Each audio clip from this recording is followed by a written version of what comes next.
Yo, what's going on, guys? It's Houston Sports Talk back into the video today, and today the Houston Astros beat the Texas Rangers 3-1 in a really good game where the Astros had dominant pitching and also a big swing by the big man himself, Yordan Alverez, which led to the Astros, avoiding a series loss, which is definitely still possible tomorrow. Now, a really rare Friday through Monday 4-game series, which the Astros and Rangers have, which ends tomorrow. And the funny thing is that the Astros and Rangers did have one of these series last year, which I believe was I want to say it was in September, but you know what? I think it was in July, because I think it was like around July 4th. I think it was around a July 4th series where we saw the Astros and Rangers have that that Friday through Monday 4-game series, which is you don't see very often. It's, you can see it happen, but it's, at least for the Astros, I know they only had, one of those kind of series once last year was against the Rangers, and you don't see them happen often. 4-game Friday through Monday series. So the Astros will wrap up this series tomorrow, the Texas Showdown tomorrow in Arlington. But the thing is like, they can lose the series by losing tomorrow, and they can't win the series either. But if they would have lost tonight, they would have officially lost the series. But now they have a chance to end this series with a tie. If you end up beating the Rangers tomorrow, then you tie the series. So that was my point, is that the Astros didn't officially lose this series by winning tonight. And I want to get to the dominance of Ronel Blanco, but first I want to talk about a crazy team stat. The Astros are 3-7. That's not good, but in those 3 wins, the Astros have done something which I don't think this has ever been done, but it definitely probably has, maybe by a team before, but in 3 wins so far for the Astros, in their 3 only wins, they have given up only 1 run and only 3 hits. Their first win against the Blue Jays was a no-hitter where they won 10-0. Their second win was against the Blue Jays where they won 8-0 with only giving up 1 hit, which was a double in that game. So 0 runs, 1 hit. Now their third win is a game where they win 3-1 against the Texas Rangers, only giving up 2 hits. So in their 3 wins, they've only given up 1 run and 3 hits. And those 3 starting pitchers in the 2 games the 2 starting pitchers in those 3 games have been Ronel Blanco and Framber Valdez. Ronel Blanco, now I'm going to finally get to Ronel Blanco. Ronel Blanco has been dominant for the Astros. He has pitched 15 innings this year, and he's only given up 1 hit. He had that no-hitter in the 9th inning, and he even was cooking up a no-hitter tonight, although there was Ronel Blanco did give up a hit to Adolis Garcia in the 6th inning, but even if that hit even if he doesn't give it that hit, there was no possible way for him to, get a no-hitter. Potentially, the Astros maybe could have, got a combined no-hitter, but his pitch count was way too high. I think he went over just about 100 in his no-hitter against the Blue Jays. He was at 90 in the 6th inning. I think he might have reached 110 in the no-hitter against Toronto, but he was at 90 in this ball game. But, my point is that there was no way possible he was going to get a back-to-back no-hitter because his pitch count was just way too high. He was pitching almost 15 pitches an inning. He was throwing about 15 pitches an inning. So if he would have gone the whole game, let's just say he didn't give up that hit to Adolis Garcia and he went the rest of the game, he would have pitched around 135 to 150 pitches in this game. So there was no way possible. But he did go 14 2/3 of innings without giving up a hit, which is the most innings any pitcher or any starting pitcher has gone without giving up a hit since 1961. Look, I've been saying it. I've been saying it before the no-hitter. I wasn't one of those. I wasn't one of the people that started jumping on the Ronel Blanco train after the no-hitter. I've had a lot of hype for Ronel Blanco since spring training. We saw him, have his dominant spring training, and I really started to believe in him after his outing against the Space Cowboys, the Astros AAA team. And one of the reasons I say that is because he went 4 innings, only giving up 1 run with 10 strikeouts. I know it's against a AAA team, which that was a team that he was literally just playing with last year. He was just on the AAA level. So it's not like this is not like we're talking about an all-star pitcher going up against a AAA squad. This is a guy who was on AAA last year who's now pitching against AAA.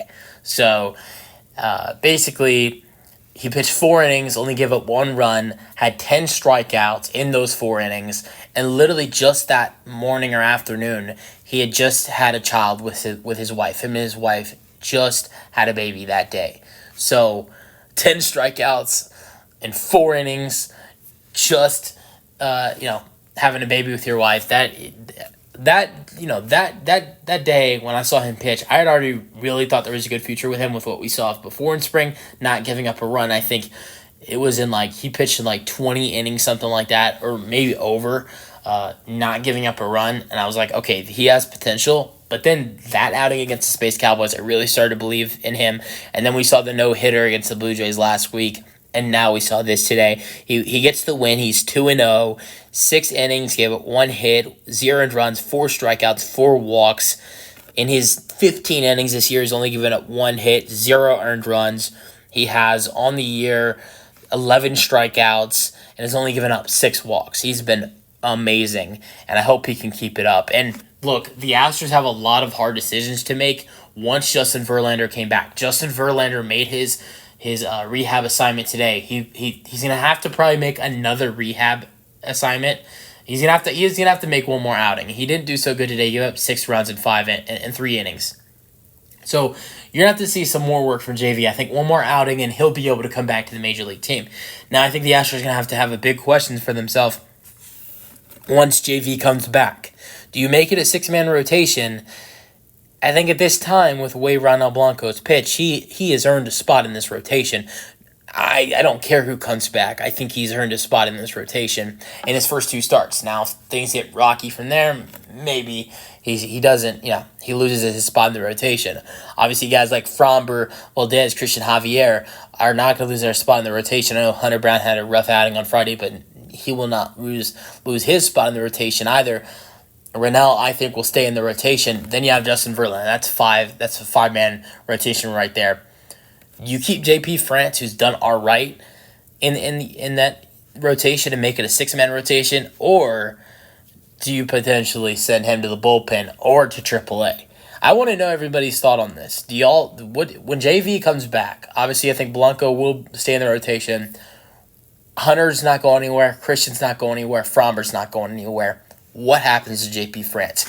With how bad the bullpen's been this year, I think it would be a good idea to have a guy like JP France who can give you some long innings out of the bullpen. You can send Brandon Belak to the You can send Brandon Belak to AAA. He's a guy right now out of the bullpen who can give you long work, long innings, and maybe JP France can become that sort of guy in the bullpen who gives you long innings whenever a starter has a rough outing, or you just kind of need that kind of guy to come in the game like that, give you 2 to 3 innings, which I think there are not a lot of guys on this bullpen right now who can do that. I think the 2 that come to mind are Brian Abreu and Brandon Belak, but Brandon Belak isn't really good at all.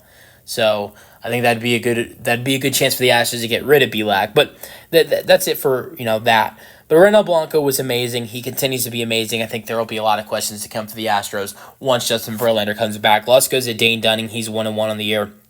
He wasn't bad at all. Just he was actually good. But the problem is that Ronel Blanco just took this Rangers lineup out. He did give up a home run to Yordan, but outside of that was pretty good. Pitched nearly 7 innings, getting 6 2/3. Gave up 4 hits, 3 earned runs, 7 strikeouts, 3 walks. Save goes to Josh Hader. Josh Hader finally gets his first save of the year. He does manage to give up a run, though. He pitched the 9th, giving 1 hit, 1 earned run, 0 strikeouts, 1 walk.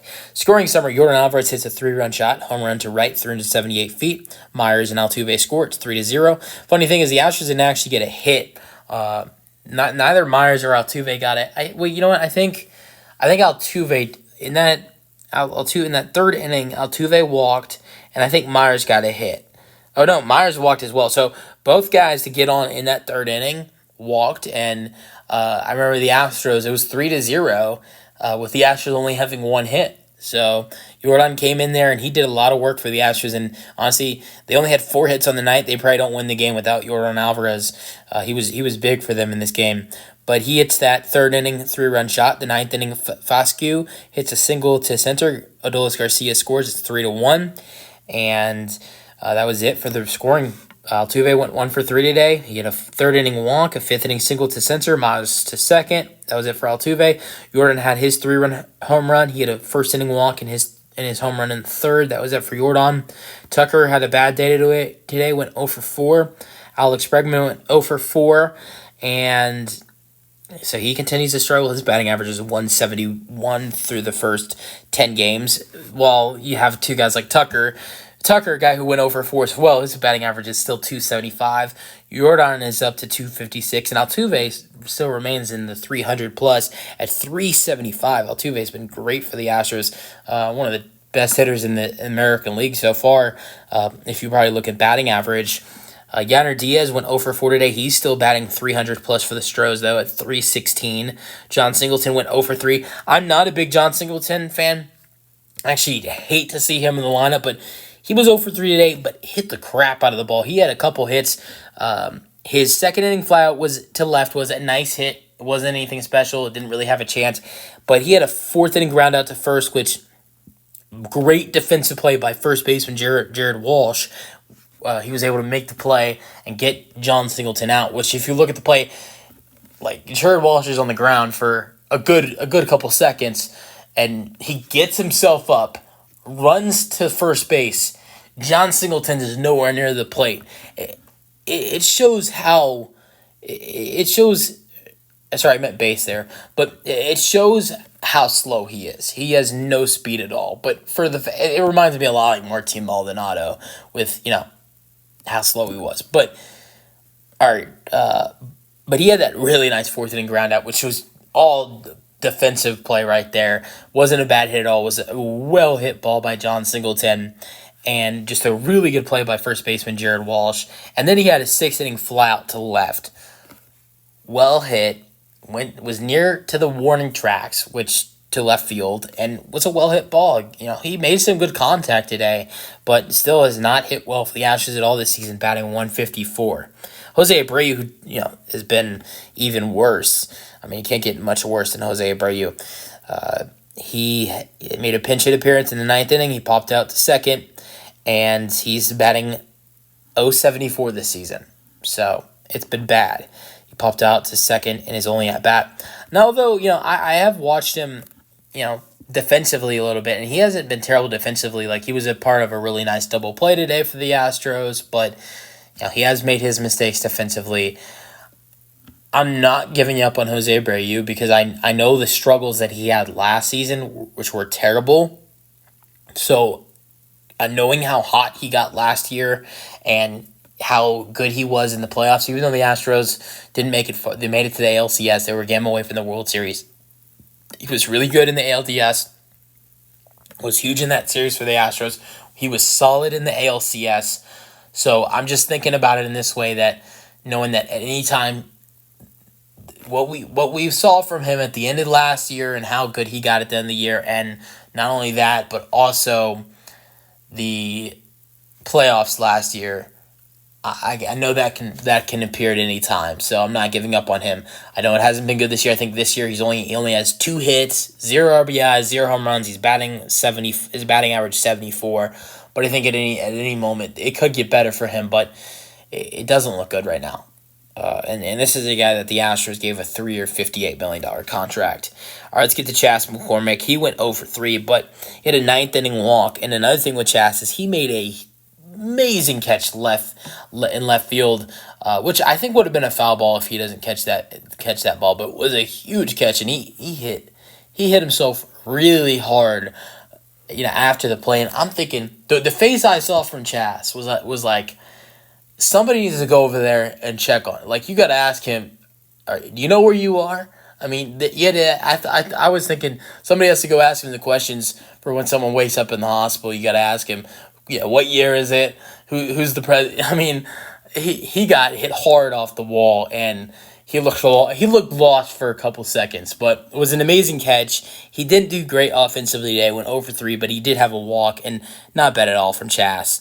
Jeremy Pena went 1 for 4 with a single to left in the seventh. Jake Myers went 1 for 2 with a walk in the third and a fifth inning single. He's not looked bad at all in this series. Hit a home run the other day. He's batting .250 this year right now. But the Astros have had some guys who have done really well offensively, but they've had, their fair square of struggling. I mean, guys like Altuve and Yanner Diaz and Jeremy Pena and Tucker have been excellent for this lineup, and even shout outs to guys like Jake Myers and Yordan Alverez who have been great. But just having the guys like Alex Bregman and Jose Abreu who are struggling are really playing a toll on the team, in my opinion. So I don't think it's going to be a huge loss if Abreu doesn't wake up, but the Astros need Alex Bregman to wake up. That's a must. Bregman needs to wake up. All right, let's get to the Astros pitching, the rest of the pitching. Blanca already went over his 6 innings, and I went over Hader getting the save, but Montero pitched the seventh. He gave a 0 hit, 0 runs, 0 walks, 1 strikeout, 1.93 ERA so far this season. Presley was better than he's been.